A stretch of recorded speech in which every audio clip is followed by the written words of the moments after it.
Alors c'est parti. Paris. Est-ce que c'est un nom, un déterminant ou un verbe? Paris, c'est un endroit. Donc je le mets dans la colonne des noms. Lance. Ah, lance, ça peut être deux choses. Ça peut être il lance quelque chose, dans ces cas-là. Je vais le mettre chez les verbes. Ou alors ça peut être les hommes préhistoriques qui utilisent des lances. Ce sont des objets. Je le mettrai dans les noms. Allez, je le mets dans les verbes, mais les deux sont possibles. Une. Une, eh bien, c'est le petit mot qui va accompagner un nom, comme table, par exemple. Une table. Allez, on continue. Je vous en mets 3 autres. Vous réfléchissez, vous mettez pause. Et dès que vous êtes prêt, vous mettez play. Mettez pause. C'est bon? Alors, c'est parti. Finir, nous, ça. Alors, finir, c'est l'action. C'est ce qu'on est en train de faire. C'est un verbe. Nous. Nous. Nous, ça nous parle des gens. Et pourtant, c'est pas une personne. Nous, on va bientôt en parler. Je le mets de côté dans la catégorie « on ne sait pas ». Et ça, c'est un petit mot. Alors, on a tendance à penser que les petits mots, c'est des déterminants. Est-ce qu'on peut dire « sa robe » ? Oui, ça marche. C'est bien déterminant. Je continue avec 3 autres mots. Vous mettez pause. Fait, ranger et L apostrophe. C'est bon ? Alors, L apostrophe. C'est un déterminant. Il va accompagner un mot comme école, par exemple. C'est la contraction de le ou de la. Ranger, c'est une action. Je le mets dans les verbes. Et fait, une fée, c'est une personne.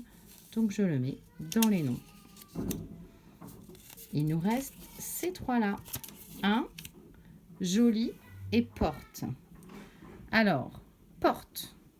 Ça peut être 2 choses. Réfléchissez. Mettez pause pour trouver les 3. Hein. C'est bon? Alors, porte, on le met dans quoi? On peut le mettre là. Je porte mon sac. C'est un verbe. Ou alors, on peut, je l'ai écrit 2 fois, considérer que c'est un objet qu'on touche. C'est la porte. Donc, dans ces cas-là, c'est un nom. Il nous reste un et joli. Un, on a l'habitude, on reconnaît que c'est un déterminant. Joli. Alors, joli, est-ce que c'est un verbe? Non, c'est pas une action. C'est pas non plus un déterminant. Parfois, vous me dites que joli, c'est un nom parce que vous me dites, bah oui, elle est jolie. Mais lorsque je dis jolie, je ne sais pas de qui je parle.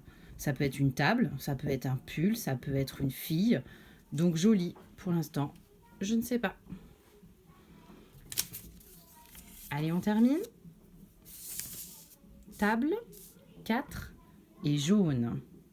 Alors, table. Ah bah je l'ai dit tout à l'heure. Table, c'est un objet. Puisque c'est un objet, je le mets dans les noms. Il nous reste 4 et jaune. 4.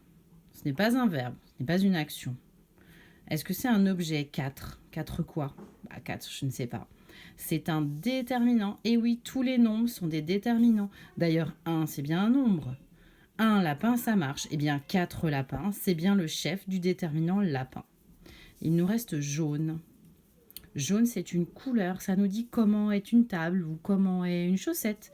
Donc, ça nous dit comment est un nom. Donc, pour l'instant, c'est une catégorie qu'on ne connaît pas encore. Je le mets de côté. On termine. Il me reste plus de place. Chat, sage et mon. Je vous laisse réfléchir, vous faites pause. C'est bon? Alors, chat, c'est un animal. Je le mets dans la catégorie des noms. Sage. Sage, c'est une personne qui est sage. Oui, mais je suis obligée de dire qui est-ce qui est sage. Je ne sais pas. Donc, sage, hop, je le mets dans la catégorie des inconnus. Il me reste mon. Je vais dire mon sac, mon papa, mon cartable. Mon, c'est le petit mot qui accompagne le nom. Donc, c'est bien le déterminant. Un dernier pour la route. Elle. On en a parlé hier. Elle, c'est une personne. Oui, mais ce n'est pas un mot qui désigne une personne. C'est un mot que je mets dans la catégorie spéciale qu'on verra très bientôt. Voilà, j'espère que vous avez compris, que vous allez vous entraîner à regarder cette vidéo pour bien ranger dans la bonne catégorie. C'est très important de faire la différence avec tous ces mots. Allez, à bientôt!